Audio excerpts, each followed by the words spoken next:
ఇళ్ల స్థలం ఇవ్వలేదు.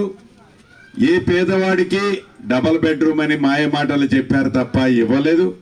ఏ పేదవాడికి అర్హుడైన వాడికి తెల్ల రేషన్ కార్డు ఇవ్వలేదు. ఆసరా పెన్షన్ కూడా అర్హుడైన వాడికి ఇవ్వలే. ఈ పేదోడు ప్రభుత్వంలో ఇళ్ల పట్టాలు ఇచ్చే మంత్రిని, ఇళ్ళిచ్చే మంత్రిని మీ దయతో ఆ మంత్రి పదవి వచ్చింది మీ సీనన్నకే. కాబట్టి ఈ రెండు నా సొంతిల్లైన పాలేరు నియోజకవర్గ ప్రజలకి రాబోయే 3 సంవత్సరాలలో మొదటి సంవత్సరం కొన్ని ఇల్లు ఇస్తున్నాం, కొద్ది రోజుల్లోపే.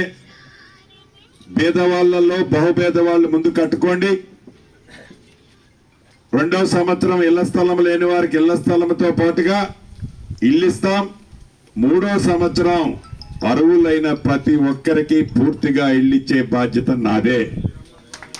గౌరవ రాష్ట్ర ముఖ్యమంత్రి రేవంత్ రెడ్డి గారు ఈ ప్రభుత్వం రాబోయే 5 సంవత్సరాలలో తెలంగాణ రాష్ట్రంలో పేదవాళ్లకి ప్రతి వాడికి ఇందిరమ్మ ఇల్లు ఇచ్చే ప్రణాళిక చేపట్టింది. ఈ సంవత్సరం 4,50,000 ఇళ్ళు రాష్ట్ర వ్యాప్తంగా ఇస్తున్నాం. సుమారు 22.5 లక్షల కోట్లు పెట్టి 22.5 కోట్లు ఖర్చు పెట్టి 4,50,000 ఇల్లు ఇస్తున్నాం. రాబోయే సంవత్సరం మళ్ళీ ఇస్తాం. ఇది పేదోడు ప్రభుత్వం. 100కి 100% ఇచ్చిన మాటను నెరవేరుస్తాం. అంతేకాదు, ఏదైతే అర్హులైన వాళ్ళకి తెల్ల రేషన్ కార్డుతో పాటుగా ఆసరా పెన్షన్ కూడా ఈ ప్రభుత్వం ఇవ్వడానికి సిద్ధంగా ఉంది.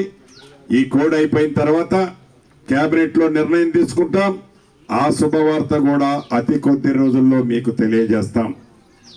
ప్రధాన ప్రతిపక్షం ఏదైతే అవాకులు చవాకులు పేలుతుందో, కల్లపల్లి ప్రేమ రైతుల మీద, యువత మీద, యువకుల మీద చూపిస్తుందో, ఆనాడు వారి అధికారంలో ఉన్నప్పుడు ఏం చేశారో మనకి తెలియంది కాదు.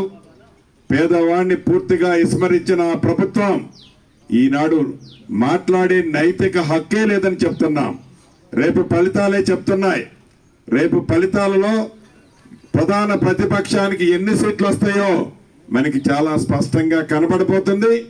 కాబట్టి ఆనాడు మీకు ఇచ్చిన మాట ప్రకారం తూచా తప్పకుండా మీ కష్టాలలో మీ ఇంటి పెద్ద కొడుకుగా ఉంటానని చెప్పాను.